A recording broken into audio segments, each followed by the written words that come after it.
Olá, tudo bem? Bem-vindo ao nosso Café com Ações. Saúde a todos. Café com Ações foi criado para mostrar para vocês como eu faço para selecionar notícias que julgo relevantes para as minhas estratégias enquanto investidor. Compartilho esse método com vocês porque, de alguma forma, entendo que isso possa ter utilidade para vocês. A gente precisa separar o joio do trigo, focar naquilo que realmente tem alguma relevância para as nossas decisões para ganharmos mais dinheiro na Bolsa de Valores. Eu trouxe aqui para mostrar para vocês uma matéria, uma entrevista do Roberto Campos Neto, presidente do Banco Central, esses últimos dias. Ele deu uma entrevista para o jornal Estado de São Paulo. O senhor disse que o descontrole fiscal lhe tira o sono, depois da ampliação das vacinas. O orçamento federal com maquiagem agravou a insônia? Perguntou o repórter. E aí ele disse, eu demonstrei preocupação com os dois pontos. A vacinação é o que faz a economia abrir. A vacinação é o que faz a economia abrir. Para o Banco Central, é relevante ter uma estimativa de abertura da economia para traçar o nosso cenário. O segundo ponto é o fiscal, os gastos públicos. Olhando as curvas de juros do mercado, há um prêmio muito grande relacionado à incerteza fiscal. Os investidores cobram mais caro para financiar o governo porque colocam em dúvida a sustentabilidade das contas públicas. Qualquer incerteza em relação ao orçamento agrava a incerteza fiscal. Entendo que o orçamento ainda não está fechado e estou acompanhando para ver qual é a informação que vai sair da negociação para usarmos nos nossos cenários. Por que é importante esse olhar para a política fiscal? Pergunta o repórter. É muito importante que a gente passe uma mensagem de credibilidade em relação a uma convergência fiscal mais à frente. Tivemos um desvio ocasionado pela pandemia, mas é muito importante mostrar uma consolidação fiscal.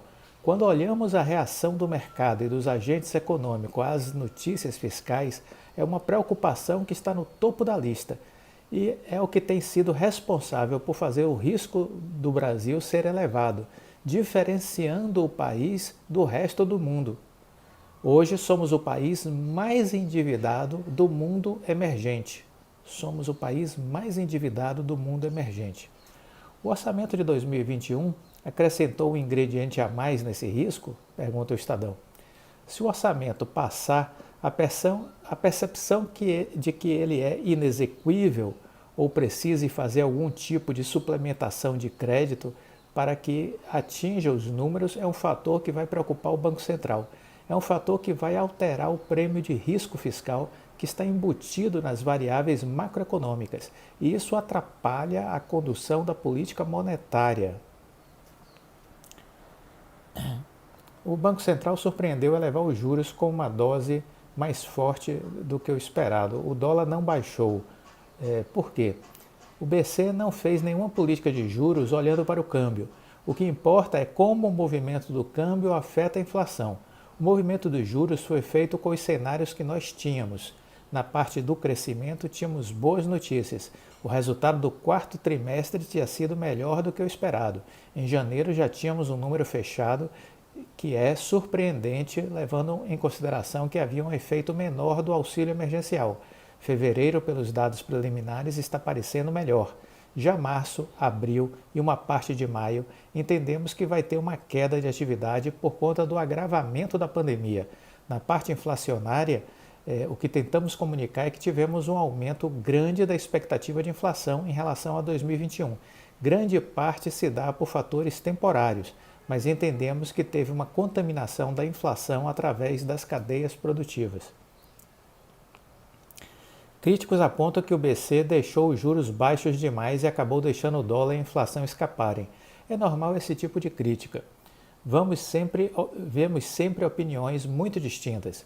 Quando a gente estava lá rodando com previsão de crescimento bem negativa e existia expectativa de inflação de até 1,5%, teve uma crítica muito grande de que o BC deveria ter reduzido muito mais os juros.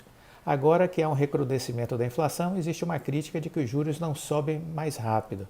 Nossa missão é sempre conduzir as reuniões com argumentos técnicos e tentar ser o mais transparente possível, lembrando que o nosso processo de transparência vem aumentando. Como o BC se viu diante dessa encruzilhada de ter tido de subir os juros num cenário de retração da atividade? Nossa meta primordial é a inflação. Na nossa linguagem, deixamos claro que essa alta não vai influenciar fortemente o crescimento de 2022. O BC controla os juros curtos, que é a taxa Selic, mas tem um conjunto de outras variáveis que não estão no controle do BC, como a curva longa de juros, o câmbio e outras condições. É importante conduzir a política com credibilidade. É o que maximiza ao longo do tempo o processo onde a inflação seja menos volátil, mais estável e baixa. Em Brasília tem ocorrido muitos ruídos políticos que se misturam com a economia. Isso traz insegurança, pressiona o dólar e a inflação. É mais difícil mapear os ruídos políticos. Como somos um órgão técnico, o que nós usamos é informação que é passível de ser quantificada no nosso dia a dia e o impacto na política monetária e na visão do futuro. O ruído político faz parte, é difícil comentar porque não participo dessas decisões, mas estamos sempre atentos a como isso impacta o prêmio de risco e as expectativas. Então veja, nesse aspecto, o fundamental é entender esse movimento que existe hoje no Brasil, né? Nós estamos, sem dúvida nenhuma, no momento mais delicado do ponto de vista da economia brasileira e esse momento mais delicado se deve exatamente a um novo, vamos dizer assim, dano que está sendo estabelecido na economia. Esse dano se deve ao recrudescimento da pandemia, se deve ao colapso das redes públicas e privadas de hospitais em diversas cidades. E automaticamente muitas empresas, as grandes empresas, estão inclusive fechando suas operações, reduzindo suas operações em função dos receios do estágio em que se encontra a nossa saúde. Tudo isso preocupa e soma-se a isso os ruídos na área política e agora um orçamento fantasioso que saiu do Congresso Nacional que não tem a menor condição de ser aprovado. Porque se for aprovado como saiu do Congresso Nacional, o presidente da República incorre em crime de responsabilidade, porque teremos aí um orçamento com pedaladas, teremos um cenário muito semelhante do ponto de vista de enrolação orçamentária, como foi visto à época da presidente Dilma.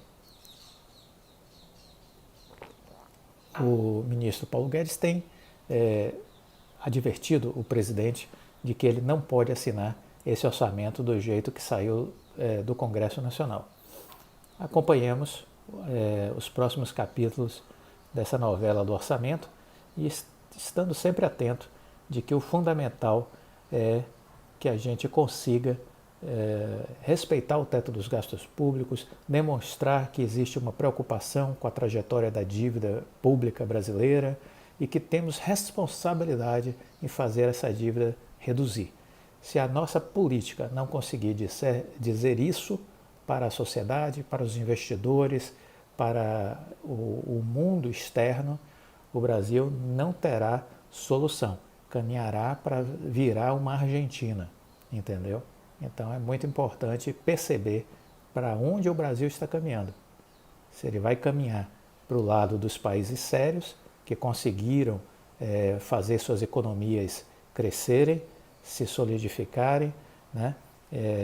Entrar num estágio de amadurecimento maior, ou se vai ficar do lado dos países que não conseguem desatar o nó das suas crises financeiras, das suas instabilidades políticas e seguir, por exemplo, o caminho que a Argentina vem seguindo já há mais de 20 anos. Né?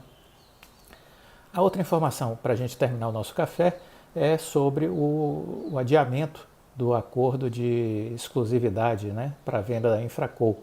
A Oi soltou um fato relevante na manhã de hoje, dizendo que esse acordo, essa negociação, né, foi prorrogada até o dia 9. Então essa é a informação que nós temos no presente momento.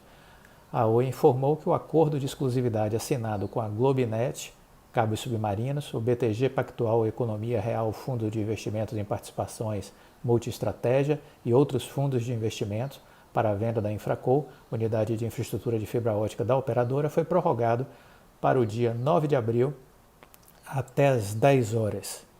O acordo venceu ontem, né? No dia 5. Então foi prorrogado até o dia 9, final dessa semana. A companhia informa que o acordo visa garantir segurança e celeridade às tratativas em curso entre as partes e permitir que os termos e condições dos documentos e anexos relativos à oferta para aquisição parcial da UPI Infraco possam continuar a ser negociados. De acordo com a Oi, caso sejam satisfatoriamente finalizadas as negociações das condições e documentos entre as partes, a Oi terá condições de garantir à proponente o direito de cobrir outras propostas recebidas no processo competitivo de alienação parcial da Infraco, na forma da cláusula 5.3946 do aditamento ao Plano de Recuperação Judicial homologado pela 7ª Vara Empresarial da Comarca da Capital do Estado do Rio de Janeiro. O que é que eu posso falar? Toda a negociação é feita em sigilo, né? Não há nenhuma informação.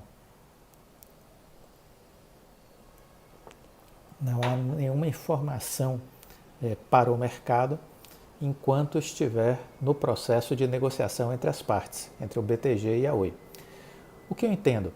Eu entendo assim que estamos falando de um acordo entre duas grandes empresas que envolve a associação para tocar uma nova empresa, que é a Infraco, onde o BTG ficará com 51%, a Oi com 49%, e isso envolve volumes na casa de 20 bilhões de reais.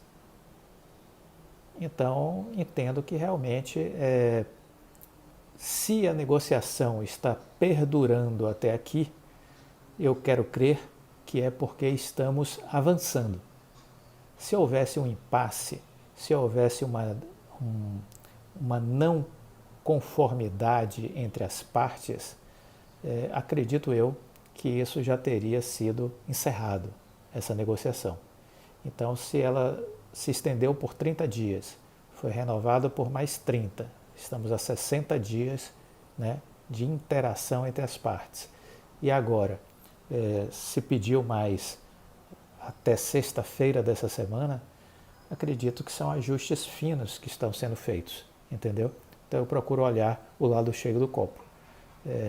Então, no meu entender, não há o que se preocupar, as coisas estão avançando, não estamos falando de uma compra de um saco de laranja no supermercado, né? Estamos falando de uma negociação em relação a uma empresa cujo valor está na casa de 20 bilhões de reais. Portanto, entendo esses ajustes como normais. Por outro lado, na sexta, havendo a definição de que sim, está tudo certo, muito provavelmente não teremos nenhuma novidade quando acontecer o leilão 30 dias depois da comunicação oficial por parte das empresas de que sim, elas estão juntas nesse processo, né? Então, fiquemos calmos, vamos aguardar a sexta-feira chegar e esperar o que vai ser anunciado. Mas a minha visão é sim, está tudo bem, veremos essa associação avançar no final dessa semana, certo? Então esse foi o nosso Café com Ações, fiquem com Deus e até a próxima. Tchau.